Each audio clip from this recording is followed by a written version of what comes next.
Yo, what's up, everybody? It's Raging Dusty here. So today we're going to be talking about how the Galaxy Z Fold 3 is holding up in 2023. Also, welcome to my first video of 2023. So, how's the Fold 3 holding up in 2023? Well, I'm just going to show you that I do have this right here, the center area. This is a common issue on foldables. I haven't seen too many reports of it on the Fold 4 and Flip 4, but this is an issue where by the crease area, the screen will start cracking. My Fold still works, but I have seen that there have been multiple reports and stuff. Tons of reports, actually, that people's Fold 3s have stopped working.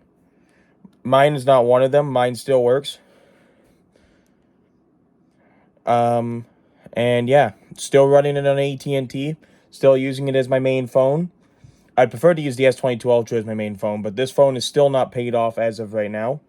So I'm going to continue to use it.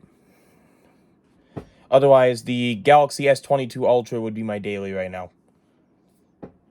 And yeah, we'll talk about that phone in another video. So I also do have some battle scars. I have dropped the phone. Surprisingly, the back is not broken, by the way. The screen part's not broken either. Let me show you that. No cracks. There is some scratches on the cover display right here. I know my phone's dirty, but that's what it is. So, yeah. There is also dents on the frame. But if you're wondering, why do I use this phone caseless then, if it's not paid off and stuff? I'm just going to be honest. I hate using cases on foldables. They're terrible. I do not like cases on foldables. Okay. And so that's how well the device is holding up structurally. How well is the device holding up, like, for my daily tasks, battery life, etc. So, I was going to say this. I've been using this device since about 10 a.m. You hear me right? 10 a.m. I played a match of COD Mobile Zombies for about an hour. This is not good. I'm just going to say it right now. I've only been using this phone for 3 hours today. And I took it off the charger at 100%. This battery life is not good. 43%. 3 hours in. I think it's 3 hours of screen on time. Let me see. Let's see.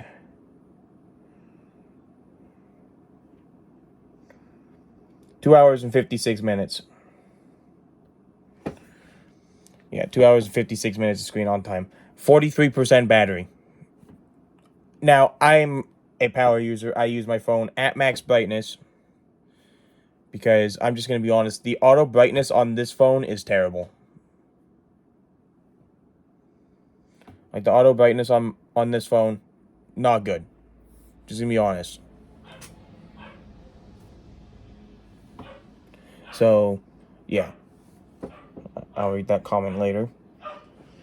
And the auto brightness system, for some reason, they decided to put the auto brightness system on the cover display and not have a separate auto brightness system on the inside display for some reason.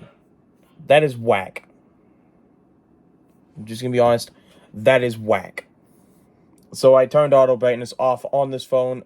My other devices, I have auto brightness turned on because they actually use the system correctly. Like the Galaxy Tab S7 Plus, as an example, has two. This tablet's very dirty. Has two ambient light sensors. There's one up here. Right here. And there's one on the side somewhere. Right here. There's two. So if you're covering one of the ambient light sensors, the other one's still available.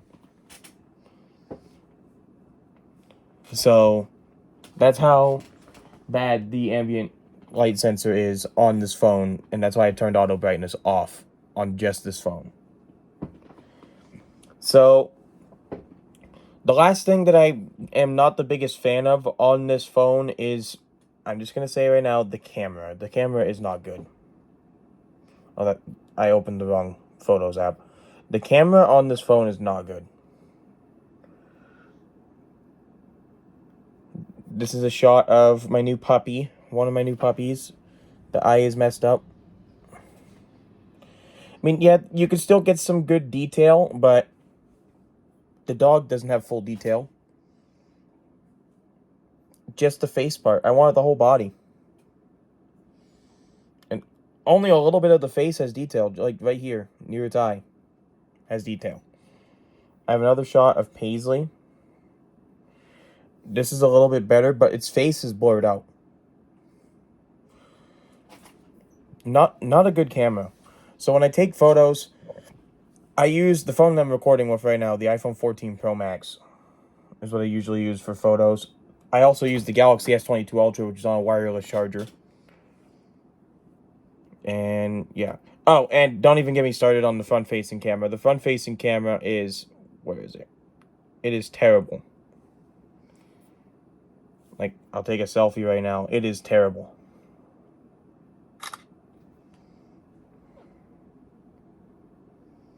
This is not good.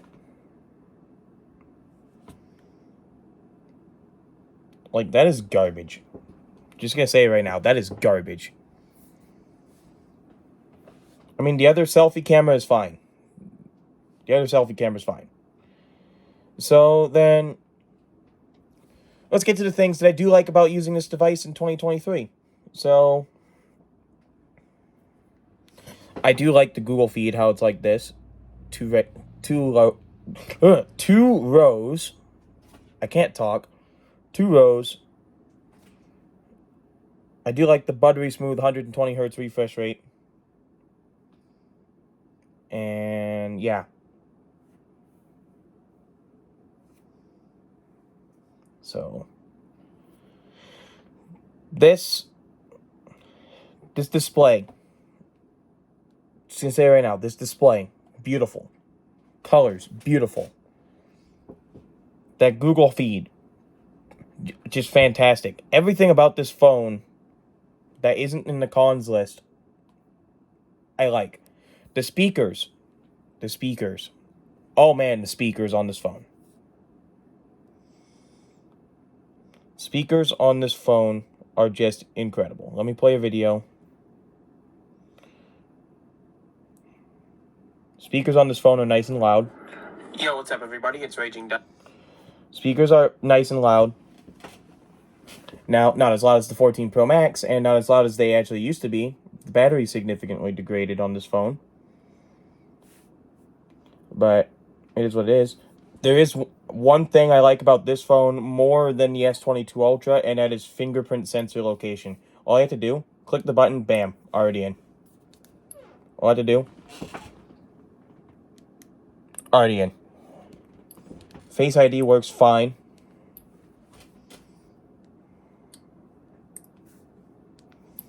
Works fine.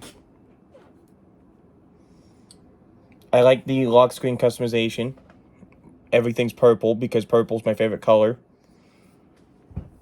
And I do like the always on display. It's better than Apple's first implementation of it. It's just basic. It shows your notifications, your battery percentage. Doesn't use too much battery. It's great. Also, when folded, the always on display comes on. When folded. The cover display gets nice and bright. Also has 120 hertz, which you can't really see on camera. I mean, the only thing that I would gripe about this cover display is how tiny it is, but it's fine.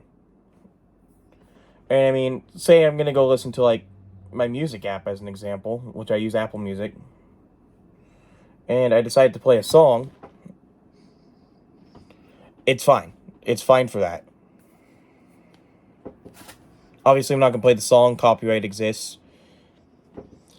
This phone, there is some things that I wish were better, and I know we're fixed on the Fold 4, but I'm really just holding off for the Fold 5. I'm hoping the Fold 5 has some features, such as like a built-in S Pen, because I know this phone has S Pen support. I just want like a built-in S Pen, like maybe like right here. Like right here.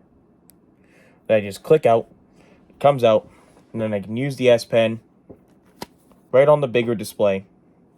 It'd be perfect.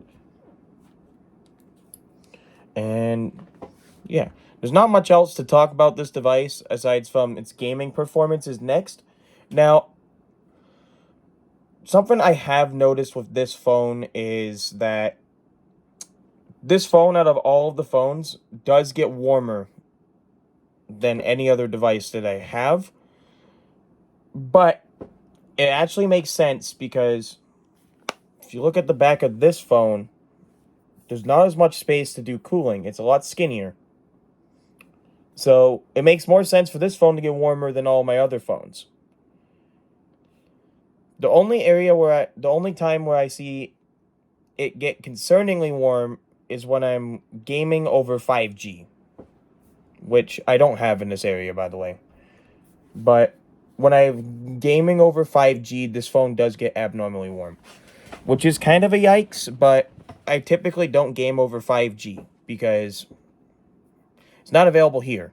Where I live, we don't have 5G. We have to actually, like, travel at least 30 minutes to go get 5G, and we live in a pretty rural area. But, yeah. So, how's the Fold 3 holding up in 2023? Is it still usable, and would I recommend buying one? The answer is, would I recommend buying one? The answer is no. Because these are going for like $800 on the used market. And honestly, I would say an older foldable is not worth it because they don't last as long. And they have the issues, as I said earlier, they have issues like this. And sometimes the screen just stops working. The flips are notorious for that, by the way, but I don't have a flip. So, personally, if you're going to buy a Fold, I recommend buying a new one over buying a used one, unless the used one has barely been used. Other than that, would I recommend picking up the Fold 3 in 2023? And I would also say no, because you'd be better off buying the Fold 4, because you're going to get better battery life, you got the better camera, you got a bigger cover display, and overall usability of the new Fold is better, because it's got a more durable glass. Well, it's really just plastic. It's got a more durable folding screen. The crease isn't as pronounced. Still got the crease. But if you really don't want the crease, you got to wait for the Fold 5. Honestly, this phone is still solid, but I can't recommend buying one in 2023 because of its really bad battery life and issues like this, where cracks start to happen by the crease area. And yeah, I hope you guys enjoyed this video. If you found it informative, hit the like button below, and if you guys like my content, hit the subscribe button. I also do have a Cash App where you can send me money if you feel like it. You don't have to. I'm not asking for money. And if you guys would like to see more content like this, hit the subscribe button because I plan to make more content. And yeah, have a good one, guys.